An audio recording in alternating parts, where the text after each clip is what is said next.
மாவட்ட காவல் கண்காணிப்பாளர்கள் வர இயலாத காரணத்தினால் நான் வருகை தந்து இங்கே பங்கு பெறுவதில் பெருமை அடைகிறேன். இன்று 22/5/24 இந்த தேதியிலே இந்த மைதானத்திலே கலந்து கொண்டிருக்கின்ற அனைத்து நிகழ்ச்சியின் நிர்வாகிகள் மற்றும் குழந்தைகள், பெரியவர்கள் அனைவருக்கும் காவல்துறை கண்காணிப்பாளரின் சார்பாக வாழ்த்துக்களையும் வணக்கங்களையும் தெரிவித்துக் கொள்கின்றேன்.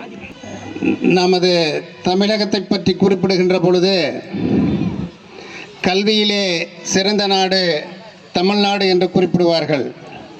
அதே போல கலாச்சாரம், பண்பாடு, ஒழுக்கம் ஆகியவைகளிலே சிறந்த நாடு நமது தமிழ்நாடு, உலகுக்கெல்லாம் வழிகாட்டியாக திகழ்ந்த நாடு என்ற கருத்து அறிஞர்களிடையே உண்டு.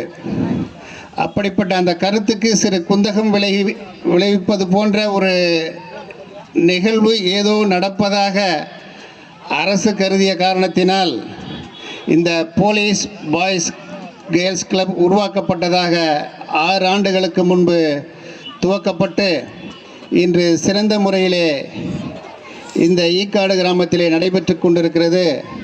அதற்கு உறுதுணையாக இங்கே இந்த பள்ளியிலே பணியாற்றிய திரு இன்பராஜ் அவர்கள் மற்றும் வினோத், இங்கே இருக்கின்ற பயிற்சியாளர்கள், அதற்கு உறுதுணையாக இருக்கின்ற பெற்றோர்கள் அனைவருக்கும் மாவட்ட காவல்துறையின் சார்பாக வாழ்த்துக்களை தெரிவித்துக் கொள்கின்றேன்.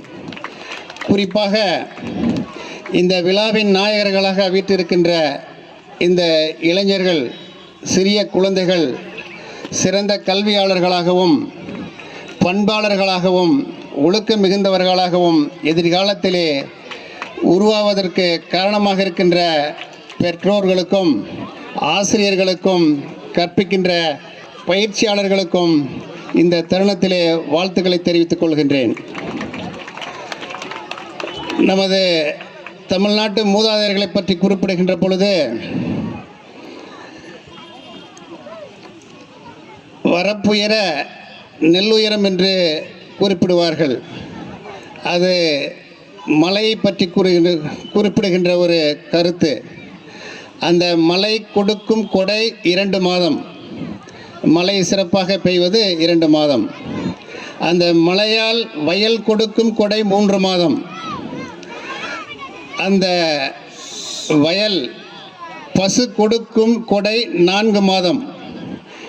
ஏன் என்று இதை குறிப்பிடுகின்றேன் என்று சொன்னால், கல்வியில் சிறந்தவர்கள், பண்பால் சிறந்தவர்கள், அவர்களுக்கு அடுத்த வேலை என்ன இருக்கிறது?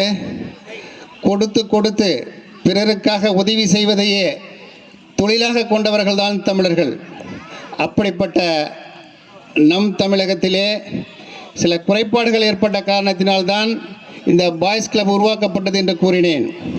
அதை அனைவரும், இந்த குழந்தைகள் ஏறக்குறைய 200 குழந்தைகள் கலந்து கொண்டிருப்பதாக கூறினார்கள். ஒவ்வொரு கிராமத்திலும் எல்லா இடத்திலும் இவ்வாறு இந்த பாய்ஸ் கிளப் துவக்கப்பட்டு சிறப்பாக பணியாற்றுமானால் அது இந்த நாட்டின் முன்னேற்றத்திற்கு, அதாவது ஒரு நாட்டின் செல்வம் என்பது கல்வியிலும் இளைஞர்களின் உடல் நலத்திலுமே அமைந்துள்ளது என்பது வரலாற்று அறிஞர்களின் கருத்து. ஆகவே இந்த பாய்ஸ் கிளப் இருக்கும் குழந்தைகள் நல்ல பண்பாளர்களாகவும் ஒழுக்கத்தில் சிறந்தவர்களாகவும் அதே நேரத்தில் வாழ்க்கையில் முன்னேறியவர்களாக உருவாக்க வேண்டிய பொறுப்பு பெற்றோர்களிடம் மட்டுமே உண்டு. ஆசிரியர்களுக்கு ஒரு 4 மணி நேரம்தான் அவர்கள் பணியாற்றுவார்கள்.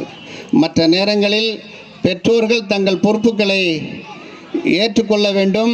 நீங்கள் தவறுவதால் தான் இந்த பாய்ஸ் கிளப் உருவாக்கப்பட்டிருப்பதாக அரசாங்கத்தின் கருத்து. அதனை நீங்கள் நிறைவு செய்ய வேண்டும் என்று இந்த நேரத்திலே தெரிவித்துக்கொண்டு, இந்த வாய்ப்பு நல்கிய இந்த நிகழ்ச்சி ஏற்பாட்டாளர்கள் மற்றும் பயிற்சியாளர்கள் அனைவருக்கும் நன்றியை தெரிவித்துக்கொண்டு விடைபெறுகிறேன். நன்றி, வணக்கம்.